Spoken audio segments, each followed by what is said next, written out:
Joining me live now to discuss the latest in US politics is Dr. Harry Melkonian, an Honorary Associate at the United States Studies Centre. Dr. Melkonian, thanks so much for joining me. Let's start with that. Donald Trump Nobel Peace Prize, how likely is that? Well, Julia, look, the conflict between Azerbaijan and Armenia has been going on for so long with terrible consequences for both countries. I think you start with if he managed to put that together, that is worthy of note, whether or not it leads to a Nobel Peace Prize or not. Obviously, there's political elements in any Nobel Prize, and that's something that can't be predicted. But the achievement is certainly significant, because if you just look at the history there, stopping that conflict was something really good. It's certainly a talking point nonetheless. I want to get your thoughts on the US president set to meet with Vladimir Putin next week in Alaska. This is going to be Putin's first meeting with the US president since Russia invaded Ukraine. How likely is it that we'll see some progress as part of this meeting, or even a ceasefire deal? Well, conventionally, heads of state would not be meeting unless the basic terms had already been agreed upon.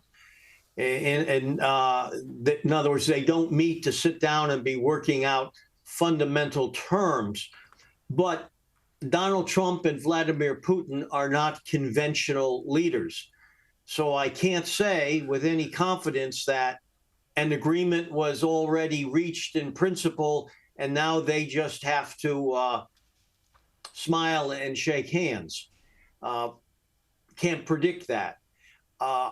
We want to be optimistic. I have to believe that Vladimir Putin would not travel to the United States, and Donald Trump would not travel to the far end of the United States unless there was some confidence that something of significance was going to happen.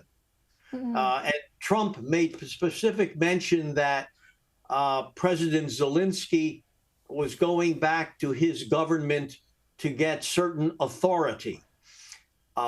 We don't know exactly what that is, but as the leader of the Ukraine, he does require authority to agree to certain things. So there's reason to be optimistic. There really is reason to be optimistic. Shouldn't Ukraine's President Vladimir Zelensky be part of these talks? Oh, absolutely, he has to be part of it. But the plain fact of the matter is Russia and the United States occupy a certain status on the world stage. Vladimir Putin occupies a certain status on the world stage.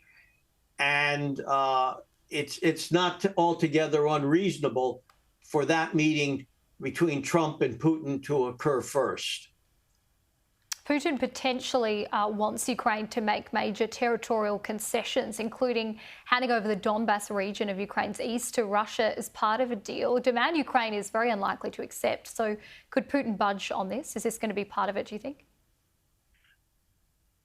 Look, there's going to be territorial concessions.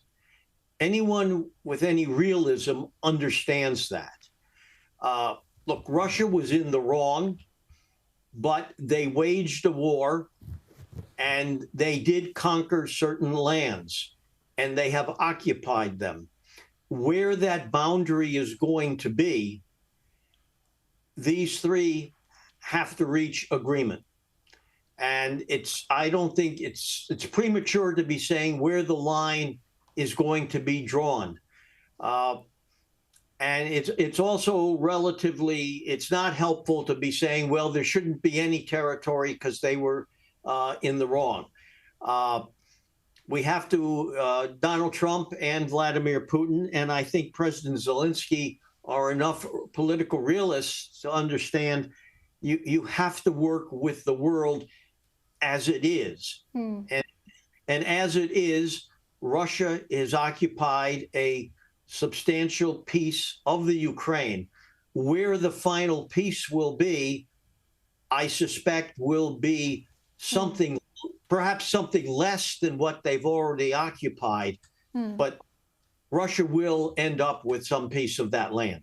Fascinating to see what comes out of that meeting. Dr. Harry Melkonian, thanks so much for joining me.